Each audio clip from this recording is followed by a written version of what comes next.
The madman did it. Adam Sandler made his Uncut Gems revenge film. Sandler told the press back during the 2019 Oscars season that he would make the worst movie possible if Uncut Gems didn't win. Well, judging by the reactions to Hubie Halloween, this film may be way more of a trick than a treat. I disagree.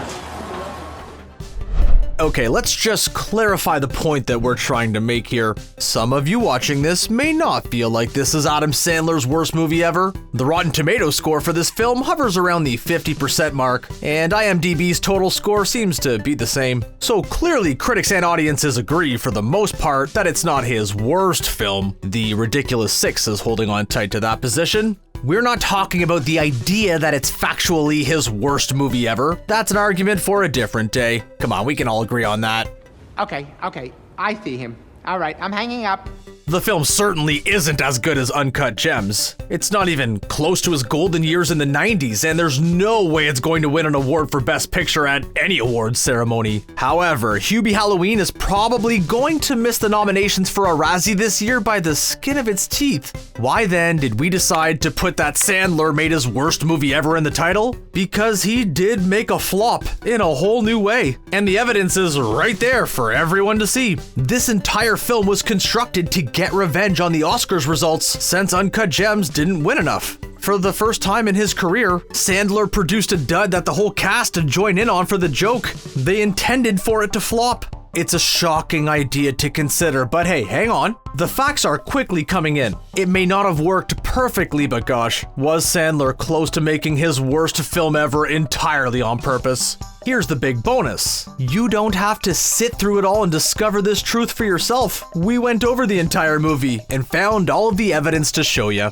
Alright, so let's get started with one of the most glaring examples of his intentions here. Sandler put in a bunch of fan service that we rarely see in his films. Hubie Halloween gets a whole new level of past references and former tropes. Heck, the first act opens up with Hal from Happy Gilmore walking the halls of an insane asylum. They managed to get Ben Stiller back into an Adam Sandler movie for this production. There's no way that he took a serious look at this script and wanted to do it for the fame. It's the first of many signs that everyone knew what was going on for this movie. The references and callbacks continue from there, and for a brief moment, you feel like you may be in an old Adam Sandler movie. His character is a mumbly loser with no self-esteem, just like in Waterboy, and like every Sandler character from the 90s, he seems destined to fall in love with the prettiest girl he knows. In fact, Julie Bowen's character name features that classic alliteration from older comedies in his filmography. Violent Valentine sounds eerily similar to Vicky Valancourt, and both characters serve the same function in the narrative.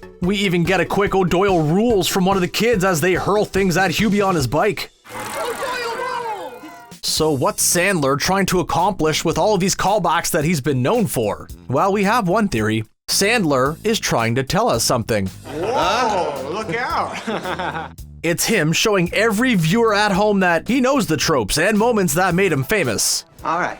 Sandler gets why some fans still watch some of his bigger disappointments to this day. He's rubbing our noses in it and using it to get cheap cheers from the audience. Once you get past all that familiarity, you start to see the reason it's happening. He's rubbing it in. He knows this film is nowhere near those levels of comedy, and he wants everyone to see that by bringing them up in the movie. Even casting Julie Bowen feels like a reference to his early days in Happy Gilmore. We could go on forever about this one aspect, but there's more to discuss. We have you suspicious of his motives, now let's bring it home. While Sandler failed at making this his worst movie ever, he certainly tried his best to tease the viewers. The way the film moves around the story seems to bring about every worst joke possible. The potty humor is always offbeat and shows up when you least want it to. The big hit comedy moments fall flat every time. It's a failure from Sandler like we've never seen. He turned Steve Buscemi into a werewolf for crying out loud. He's gotta be messing with us.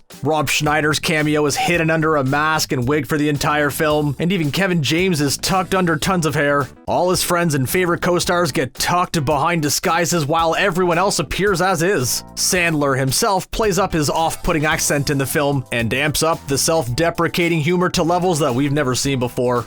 Ghost, scary, but also the key to Halloween safety. All of that shouts Adam Sandler's clear intentions to make this one of the worst films in his career. How about one more example? We know we need to wrap things up here. Everyone can only handle so much Adam Sandler in one video. The most straightforward and most evident idea we get that the cast is in on it comes from Julie Bowen's character. Every single line that she delivers is over the top. How did you get to be so badass? Her character's final scenes feel like they're written the most embarrassing way possible. She randomly calls Hubie a stud out of nowhere. Yet trust us, you'll swear that Hubie Dubois is imagining the moment. That's how weird it's written. Sandler big-brained this film, you guys. It was the perfect plan. Wait, are we giving Adam Sandler too much credit here? Let us know what you thought of Hubbie Halloween and this grand conspiracy in the comments below. Of course, you can always get more ScreenRant content by subscribing to the channel to keep up to date with all the latest videos. Until next time, see ya.